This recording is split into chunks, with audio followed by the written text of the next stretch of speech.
Assalomu alaykum hammaga. Hozirda Hikvision video registratori kameralar IP kamerasi birinchi yoqilib nastroykasini birgalikda o'rganamiz. Mana yoqdik, til tanladik. Biz rus tilini tanladik. Применить.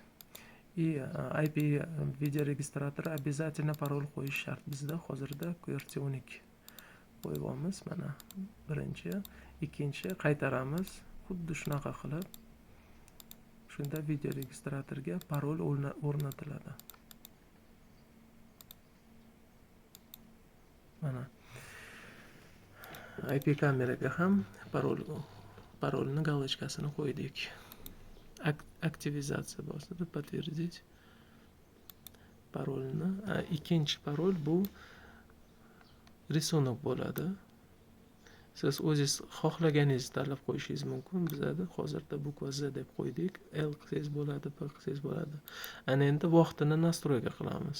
Vaqtini biz tanlaymiz. Часовой poyasiga qarab biz vaqt tanlaymiz. Biz mana Yekaterinburg tanlandi, chunki часовой poyasi bir xil. Yana vaqtini ham mana sistemni datani ham nastroyka bo'ldi. Keyingisi следующий.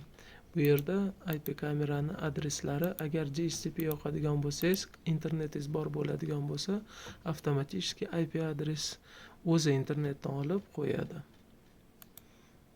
DHCP biz yoqdik. Mana keyingisi bizda включить telefon qo'shish uchun, misoldan telefon orqali ko'raman desangiz, mana shu QR kodda приложение Hikvision orqali rasmga olib telefon orqali kuzatsangiz bo'ladi kameralarningizni.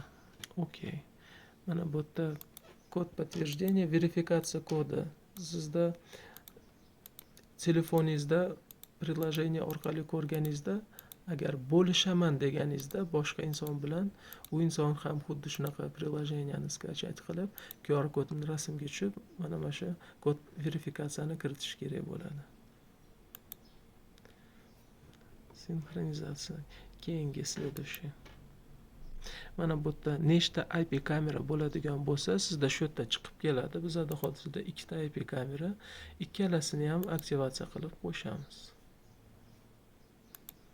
Следующий. Mana endi bizda жесткий disk hard, bizda hozir 2 terabayt hard turibdi. U hardimizni initializatsiya qilishimiz kerak, formatirование qilishimiz kerak. Mana shuni initializatsiyaga bosamiz. Formaировать da kutib turamiz. Bu yerda hozir ketyapti formatirование, ko'rayotgan bo'lsangiz 20% o'tdi, ketdi.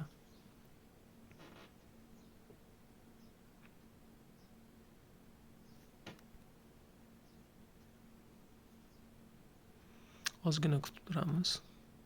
Har 2 terabayt bo'lgani uchun ozgina vaqt kerak. Mana bo'ldi. Initializatsiya bo'ldi, formatirование bo'ldi, завершить qilamiz. Hozir bizda no link ko'rsatadi. Menyuga kiramiz. Menyuda kamerani tanlaymiz.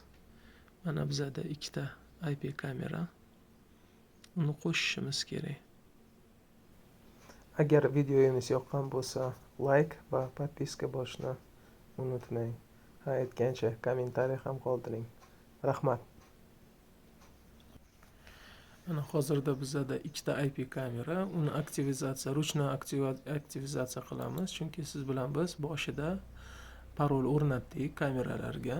Mana pastida parol kamera deb biz parol QWERTY 12 o'rnatganmiz. Kiritamiz parolni.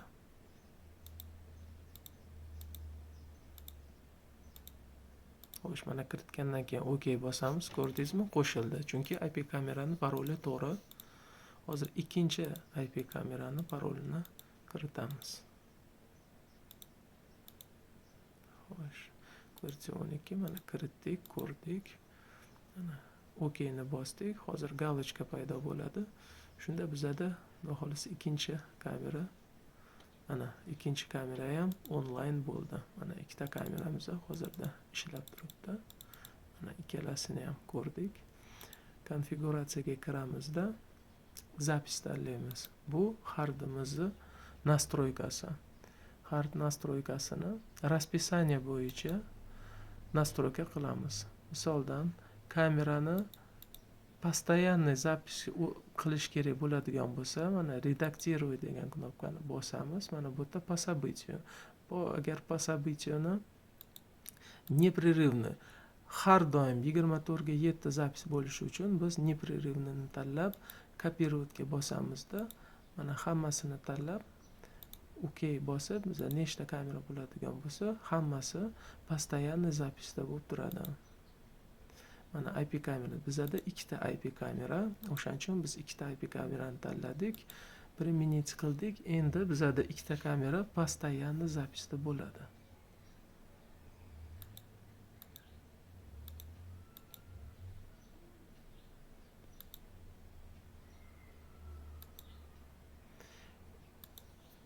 Endi biza agarda telefon orqali kameralarimizni ko'ramiz deydigan bo'lsak, siz Hikvision HikConnect приложениyani telefonga skachать qilib, keyin telefonda mana shu QR kodni rasmga olsangiz, sizda удаленный доступ kameralarga paydo bo'ladi. Mana hozirda состояние в сети, значит internet kelib turibdi, internet video registratorda bor, o'shaning uchun в сети deb ko'rsatyapti. Mana shunda sizda video registrator nastroyka bo'ldi, hammasi yaxshi ishlab turibdi. Tamom.